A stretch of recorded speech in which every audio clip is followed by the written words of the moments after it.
Olá pessoal, tudo bem? Aqui é a Patrícia, esse é o Because I Read, nosso canal de bate-papo literário. Sejam todos muito bem-vindos. Estamos aqui hoje para conversar sobre um gênero que a gente conversa muito pouco aqui no Because I Read, mas que agora aos pouquinhos eu estou assim, saindo da minha zona de conforto, tentando conhecer novas leituras, novos gêneros, alguma coisa mais contemporânea. E foi desse jeito aí, nessa busca, que ano passado eu fui, me despertou interesse um lançamento da editora Record. Eu que gosto muito de história, né? Gosto muito de guerra, dessas histórias de guerra, de pós-guerra, pré-guerra. Gosto muito de entender o mundo e para mim a história é um ponto fundamental para isso, né? E nesse intuito aí eu comprei um lançamento, eu comprei na Bienal porque ele estava bem carinho, acho que ainda está bem carinho. Eu vou deixar o link aqui embaixo da Amazon para esse livro para vocês darem uma olhada. Mas na Bienal ele estava em promoção, estava metade do preço. Falei, é agora. Então, eu estou falando aqui do Procurando Encrenca, da Virginia Coles, que foi uma correspondente de guerra na primeira metade do século passado, século XX, né?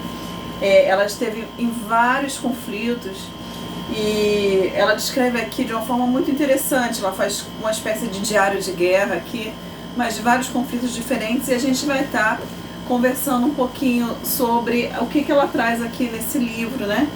E as minhas impressões sobre ele.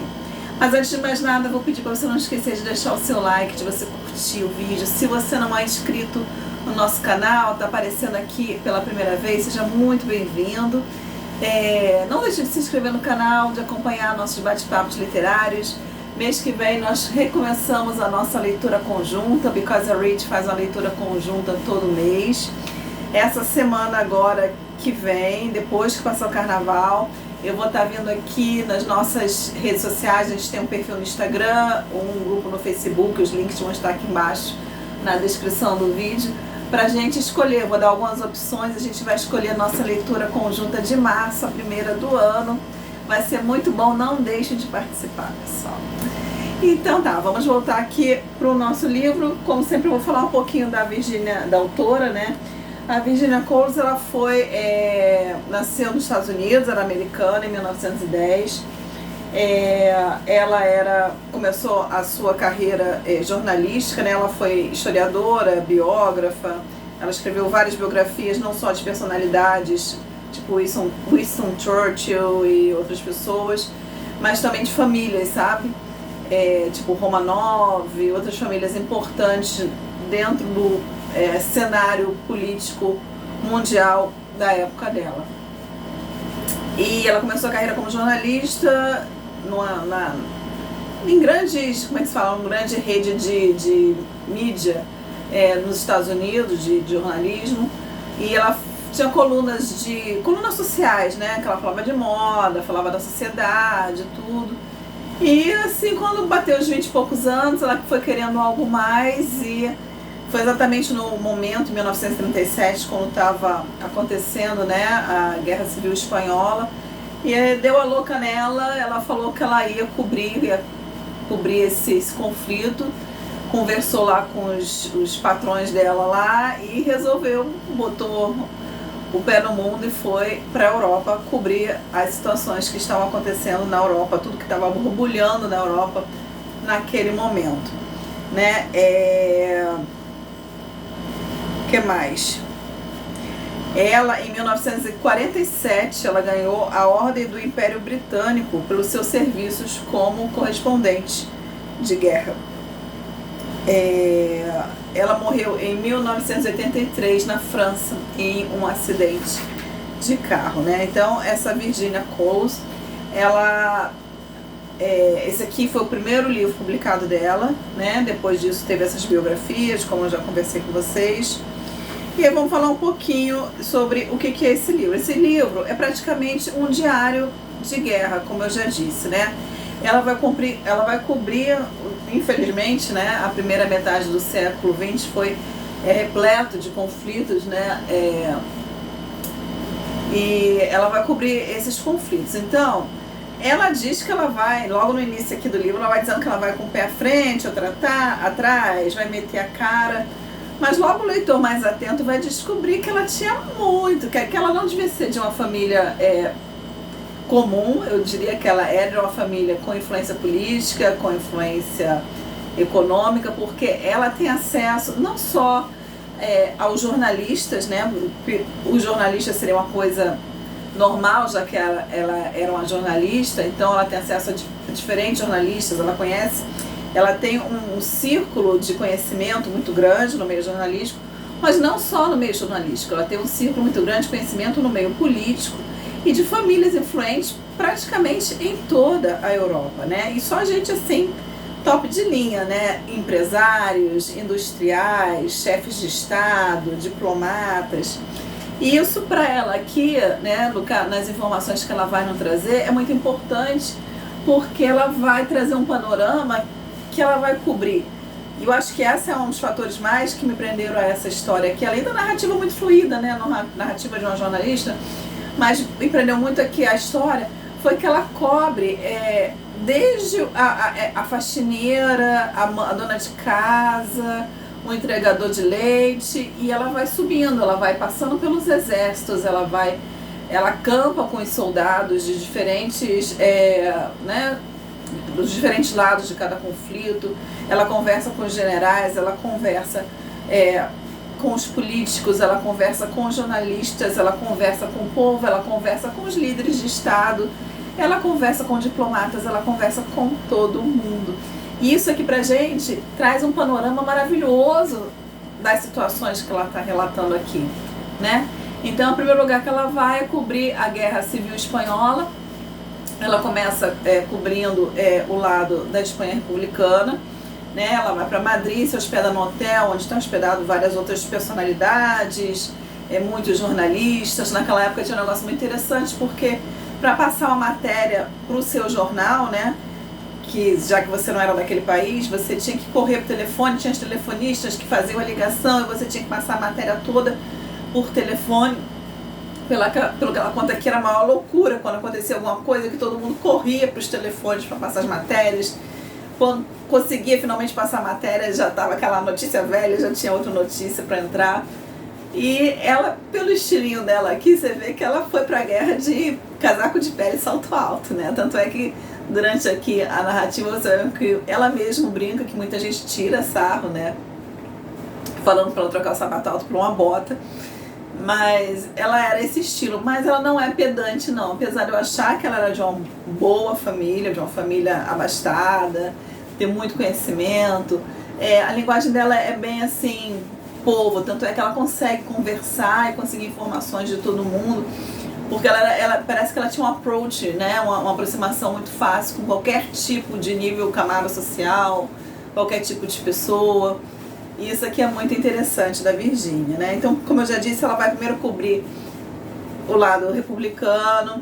E uma das primeiras coisas que ela comenta aqui, que ela teve o choque, que ela falou assim, como é que a primeira experiência dela numa situação de conflito, numa zona de conflito, foi como é que o povo consegue, na hora que não está tendo exatamente, está sendo atacado, né, sendo bombardeado, como é que ele consegue levar uma vida normal, né? Como é que ele sai, ele vai no bar, ele janta, ele conversa, ele ri. E uma frase dela aqui a respeito disso, né, que eu achei interessante, ela fala assim: a coragem não consistia em suportar pacientemente o fardo, mas em ignorá-lo, né? Então eu achei isso muito interessante, porque aqui durante o livro todo ela vai permeando as informações, o que está acontecendo, ela relatando o que está acontecendo e fazendo análise dela das situações, né? E eu achei até bastante neutra a análise dela. Ela tenta, de vez em quando você percebe assim, né, a posição pessoal dela, mas 90% do livro ela tenta fazer uma análise da situação em si, né? Tanto é que ela vai cobrir todos os lados. Aí ela primeiro vai nesse lado republicano, depois ela vai pro lado da Espanha nacionalista, né, que é a Espanha de Franco, e ela vai cobrir o conflito desse outro lado, né? E sobre isso eu queria ler para vocês aqui um trechinho na página 87, né, desse conflito aí entre Franco e os republicanos. Na verdade, os republicanos apoiados pela Rússia né, e o Franco, né, pelo fascismo, pela Alemanha, né, pela Itália. E aí ela fala aqui assim: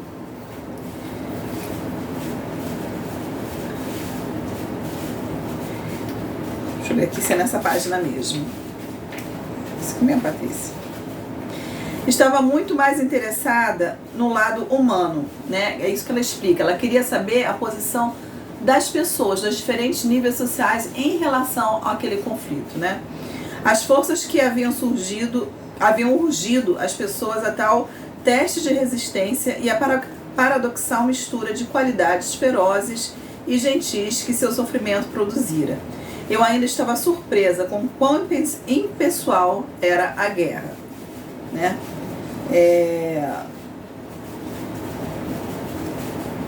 Então, o que mais que a gente tem aqui? Aí ela passa dessa Espanha, né? Ela cobre bem esse conflito em relação... E é engraçado o seguinte, porque eles estavam hospedados em hotéis, mas eles faziam... Eles iam para o fronte de batalha, né? Eles conseguiam alguém para levar eles até o fronte de batalha, acampavam junto com os exércitos, né? E às vezes eles conseguiam alugar casas, às vezes nem alugar, mas às vezes conseguiam emprestado alguma casa, algum hotel, alguma entidade pública que estava próxima à zona de conflito, e eles literalmente sentavam e assistiam a batalha de uma certa distância, né?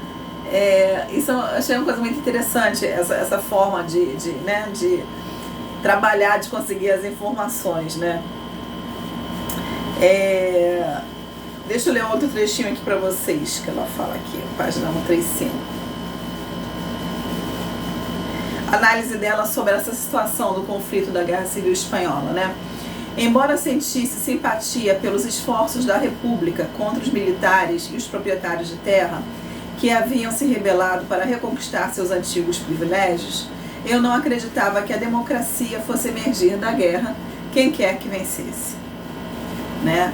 E eu acho muito legal isso aqui, porque ela vai mostrando os dois lados, ela comenta os dois lados, ela traz o que os dois lados estão falando, e como eu já disse, ela vai fazendo a análise dela aqui, né?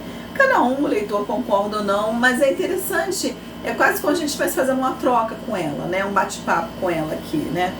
Próxima parada dela vai ser na Tchecoslováquia, quando a Alemanha já está para invadir a Tchecoslováquia, né? E ela tinha 2 meses antes, a Alemanha já anexado a ela a Áustria, e ela vai para Praga, né? E ela vai cobrir o conflito lá. E todo mundo nesse tempo todo fala: não vai, você tá maluca, você vai do meio do conflito, mulher e tudo. Ela fala: não, eu vou, e se mete lá no hotel e vai conversando com as pessoas e vai descobrindo o que está acontecendo, né? E aí ela vê a questão dos Sudetos, ela vai para esse norte, né, da Tchecoslováquia aí, e tem esses Sudetos, que é um povo que mora nessa região da Boêmia, né, que é uma região que engloba Tchecoslováquia, Polônia, Alemanha, e esses Sudetos que moram ali, que é a região da Tchecoslováquia naquele momento, eles são de origem germânica e estão sendo influenciados pela Alemanha para fazer um levante contra a Tchecoslováquia, né? E sobre isso, sobre os Sudetas e as intenções da Alemanha naquele momento, ela fala o seguinte, quer ver?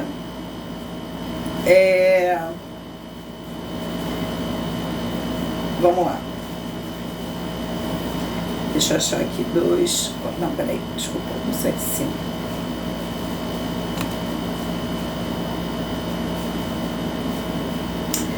Não havia nenhum correspondente estrangeiro em Berlim inconsciente do fato de que a socialização, ela põe entre aspas, né, da Alemanha era somente outro termo para a sua militarização, que químicos e cientistas faziam experimentos para aumentar a autossuficiência do país em tempos de guerra, enquanto as fábricas de armamentos trabalhavam em 3 turnos, e que as crianças em idade escolar aprendiam ciência racial, eugenia e hereditariedade a fim de provar que a superioridade da raça alemã justificava o programa de expansão de Hitler, né? Nesse trecho aqui do livro, ela está comentando, porque é legal que ela traz também os fatos históricos, né, para dentro do livro. Ela tem todo um desenvolvimento histórico e geopolítico que ela faz aqui, toda uma análise geopolítica que ela faz, né?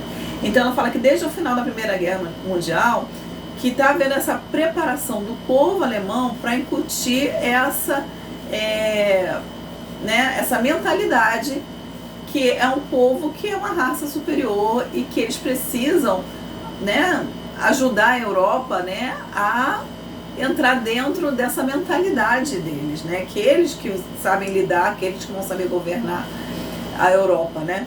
E ela está mostrando aqui como é que isso já foi sendo incutido ao longo de 20 anos, entendeu? Como é que essa história já foi sendo colocada, né, uma lavagem cerebral mesmo na mente do povo, e toda a indústria, todo o país, ele já estava sendo direcionado em um esforço para a preparação para a guerra, né?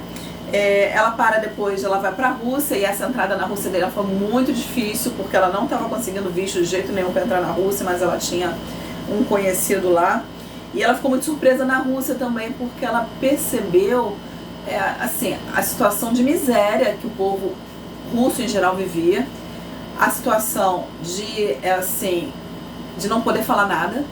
Se você falasse qualquer palavra, você desaparecia contra o governo, né, socialista. E como é que assim, entrava na fila, ela chegou lá, ela queria comprar uma meia grossa porque estava muito frio, e ela teve que ficar, e a pessoa falou: que é isso, tá maluco? Como é que você vai conseguir comprar meia aqui? Você não vai conseguir comprar meia aqui, né? Você tem que ficar na fila uns 2 dias, 3 dias, a fila em pé, esperando para ver se chega um carregamento, que alguém traga meia para vender. Quando entra é um avanço, parece assim, uma coisa selvagem, todo mundo avança nas mercadorias. Mas mesmo assim o povo falando que o governo era maravilhoso, que a Rússia era maravilhosa, que tudo funcionava assim, sabe? E que o mundo externo era terrível, era, sabe, aqueles contos de carochinha assim. E ela viu que o pessoal não tinha a menor noção, o povo não tinha mais contato com o mundo externo, fora do país, fora da nação. Não era permitido esse contato. E a ideia que foi vendida para ele, que aquilo que eles tinham naquele momento, aquela miséria, era o melhor de todos os mundos, né? Isso vem muito alertar pra gente, a gente ficar atento com a ideia que estão vendendo pra gente, né? Em relação ao país, à nação, a sistema político. Eu fiquei, sabe, bastante impressionada com a visão que ela trouxe, não, com o que ela viu lá dentro da União Soviética, né? E ela fala, aqui assim, quer ver? 241. Ela fala,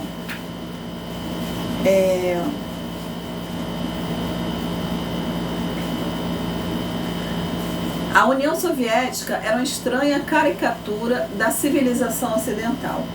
Para uma nação que enviava seus discípulos ao exterior a fim de converter as plutodemocracias à liderança de Moscou, ela parecia ter pouco a oferecer do ponto de vista prático, para além da sujeira e da pobreza. Mas muito mais desconcertante que as miseráveis condições de vida era a tirania que oprimia a capital. Estimava-se que a purga que varrera o país durante os últimos 2 anos enviara mais de 6 milhões de pessoas para os campos de concentração. E mais embaixo ela fala assim: de fato, o estado de isolamento em que a Rússia existia dificilmente parece possível em um mundo tão unido pelos transportes e pelas comunicações sem fio. O comércio turístico era quase inexistente, 90% dos correspondentes estrangeiros haviam sido expulsos, e de centenas de engenheiros estrangeiros que ocupavam o país vários anos antes, somente 40 ou 50 americanos tiveram permissão para ficar, né? Então, assim, como o governo isolou o país, né, para que o povo não tivesse conhecimento do que acontecia fora do país e ele pudesse implementar, né, um sistema de governo próprio. Bom, o que mais? Depois disso ela vai para Roma, né? E em Roma ela consegue a muito custo marcar uma entrevista com o próprio Mussolini, né? Só que o Mussolini tinha a própria agenda dele para essa entrevista, vocês vão ver aqui, ele não queria conversar com ela, ele queria que ela passasse uma mensagem, né, para a Inglaterra. E aí ela sai revoltadíssima desse encontro com o Mussolini na Alemanha, em Berlim, ela não chega a conversar pessoalmente com Hitler, ela conversa com o chefe de guerra dele, né? Que também, né, era, logo depois dele, era uma pessoa muito importante, ela chega a conversar com ele. E Hitler, ela tem um jantar, ela participa de um jantar em que Hitler está presente. E ela conversa com algumas pessoas que são bastante próximas de Hitler, né? Depois disso ela volta à Inglaterra e ela conversa com o Neville Chamberlain, né? Neville Chamberlain, que era o primeiro-ministro da Inglaterra, e batia de frente com Winston Churchill, né? Porque o Neville, ele achava, ele queria evitar a guerra a qualquer custo. Ele não via que a guerra já era uma coisa inevitável, porque a Alemanha não queria, a Alemanha queria guerra, e ele não acreditava nisso. Ele acreditava que com muita diplomacia, com muito acordo, eles iam convencer a Alemanha a se satisfazer, né, com as propostas dele. Sobre isso ela fala assim, ó, na página 227, ela fala assim, ele não parecia entender que em estados totalitários a opinião pública é fabricada e modelada da noite para o dia, a fim de atender aos propósitos do momento. Sua observação sobre o declínio do poder de Hitler indicava uma perigosa falta de entendimento. Ele parecia ver Hitler como uma criatura curiosa e bastante desequilibrada, que podia ser administrada por mãos hábeis. Isso levou a subestimar a motivação e a ambição que enfrentava, pois não possuía entendimento humano de Churchill. Ele não conseguia visualizar o mundo como um cavalo cansado, sempre chicoteado para caminhar mais um pouco por algum ambicioso novo dono, né? Eu gosto muito, gente, dessas análises dela, eu gosto muito. E aí a Segunda Guerra Mundial realmente começa, né? Ela vai para Berlim de novo e ela percebe que o povo não está ainda entendendo a situação que ele está vivendo de guerra. Ele está achando que, primeiro, que Hitler tem razão, né? Que ele tem, que a Tchecoslováquia é dele, que ele tem que realmente, né, conquistar os territórios. E eles acham que não vai ser um conflito mundial, eles acham que vai ser uma coisa que vai se resolver ali entre eles, que eles vão anexar alguns países ali porque eles têm direito, e vai ser isso, né? Depois disso, ela vai para a Finlândia, né? Onde está vendo um confronto direto entre a Rússia e a Finlândia. E sobre isso ela fala assim, né? Como é que a Finlândia, com muita menos capacidade bélica e de homens, como é que ela estava conseguindo driblar, né, a União Soviética. Ela fala assim, como o exército finlandês, com uma força um pouco mais de 300 mil homens, fora capaz de conter a onda russa até aquele momento. Acho que isso se devera, primeiro, ao fato de pessoas livres estarem lutando, com uma coragem nunca superada, contra o despotismo asiático, em defesa de suas casas, liberdades e vidas. Segundo, a brilhante estratégia dos líderes militares finlandeses. Terceiro, aos obstáculos naturais do terreno, cortado por 70 mil lagos e com mais de 3/4 do território cobertos com florestas. Quarto, aos erros soviéticos, né? E ela vai cobrindo lá esse conflito, deixa bastante marca nela, né? Vendo os mortos e tudo. E aí depois disso ela vai para Paris, né? Ela, durante essas viagens dela para a Europa, ela para algumas vezes em Paris, para algumas vezes na Inglaterra, onde ela tem amigos nos dois lugares, né? E ela está em Paris 24 horas antes da Alemanha entrar dentro de Paris, ela ainda está lá, né? E o livro termina com ela em Londres, em 1941. Então, gente, assim, é uma narrativa extremamente dinâmica, você não sente o livro passar, você vai devorando esse livro, ela contando. Eu sou muito curiosa com coisas de história, eu gosto de ter esse insight das situações, né?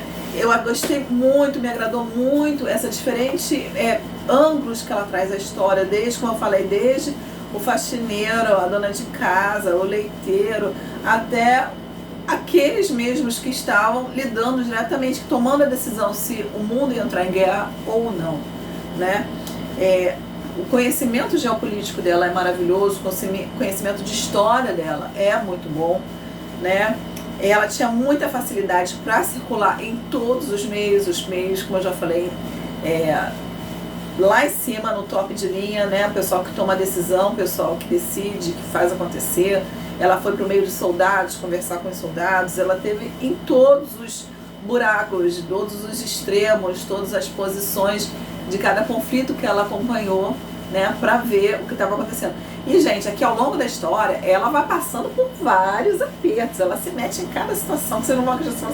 Não, ela não vai conseguir sair dessa vez, né? E ela é quase presa e, nossa, ela chega a ser presa, né? E é libertada e querendo prender o passaporte dela e os russos achando que ela era espiã. Nossa, muita coisa acontece aqui, né? E é isso, né? O livro fornece assim, para o leitor uma visão panorâmica maravilhosa do passado, do que foram esses conflitos na primeira metade do século XX. Passado ele constrói o presente, né, gente? A gente tem que aprender com as experiências do passado. E aqui a gente tem nesse livro um panorama muito bom do que aconteceu, né? Se você quiser descartar toda a análise dela, o que eu não fiz, porque eu achei muito algo de muito bom senso, as conclusões que ela chegou, nas análises que ela fez, eu achei que elas faziam total sentido. Leia pelos fatos históricos que ela apresenta, pelas coisas que ela conta, que ela presenciou, que ela viu, que ela ouviu de pessoas importantes. E aí faça você mesmo a sua análise, né? Então, assim, indico muito Procurando Encrenca, da Virginia Close. Meu único porém com esse livro foi porque ela não cobriu até o final do conflito. Ela parou aqui em 1941. Os últimos 4 anos de guerra ela não acompanhou. É o meu único porém esse livro que eu dei vontade de chorar. Porque eu leria olha, nem que fosse o dobro disso, eu leria assim de maior boa vontade. E é isso, gente. Indico pra vocês, mais uma vez, lembrando que o link para esse livro vai estar aqui embaixo, o link na Amazon, se vocês quiserem dar uma olhadinha. Não esqueçam de deixar o seu curtir, de se inscrever no canal. E até a próxima. Tchau, tchau.